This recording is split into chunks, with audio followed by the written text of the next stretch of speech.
lại hiện lắm petrol là thun mía là bên cái gì anh thun về xem phim tên tổng thấy chứ MC2 Brothers filling station tân mô anh à ê tại anh đi game ai rồi là nông mà mình duty pu cần duty có hộp phép đó cho tí mà phải hồi duty phải cần nhớ anh phu lên cái đồ phu rất thì cái chứ hắn em xin là sống mà nó lên cái mốt thì giảm mình hay tên kỳ tế mà khu zaman siang set đồ số mệt top rồi GP signal trả rồi hello đẹp Geo trả em bây giờ đồng thun là thun về chắc cũng khi mà ai rồi bao cái đẩy thấu này khu khẩn hay mấy trên zaman nó lên lầu đâu này kia zaman chết thì khăn ਇਹ ਦੁੱਲੇ ਤੇਰਾ ਖੂ ਲਤੀਰੋ ਤਲੇ ਦੇ ਉਤੋਂ ਹੰਤਰੇ ਤੇ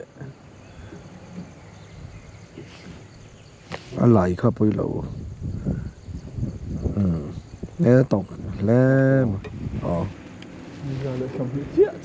ਜਾ ਸਮ ਨੀ ਮੋ 에가 chung hit ro thì hiền chuan dan za thengin hon thin hei darkar samhi pati chun le zan ti ti kan in chok mai ta zan yan vai tahni kan tu ti ke vara andi le so eng mun nge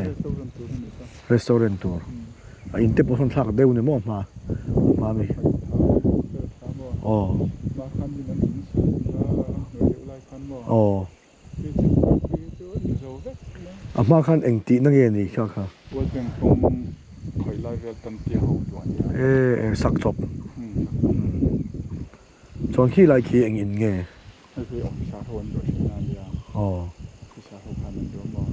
chọn số vai hậu chú anh là thống nhân gì hay bị băm mì tê anh gì chú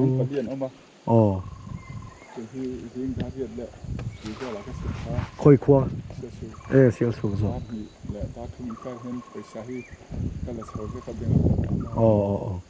anh ấy chứ em muốn thì mỗi anh nuông xem mà khi đủ em dục ruộng mỗi hey camera thế hiện mỗi anh đi muốn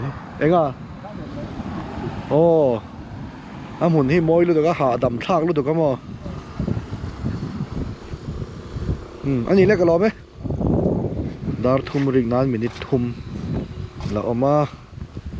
kaldona ni liter khat hey hang lai te hi moi sia hi mo motor tlan lu na hey thing hang lai thing te poi upato via wang ti tur ni om dan te hi ram hoi film chan nan pon rem via wang ram hoi bera pon arap de wang ti garing masa moi lu tu kalte ang Chamring ka lutuk pa kilometer sa cái lỗ máu kilometer nga về là lỗ măng hey kilometer nga về lỗ Chamring sa wa chon phui phang ni to mai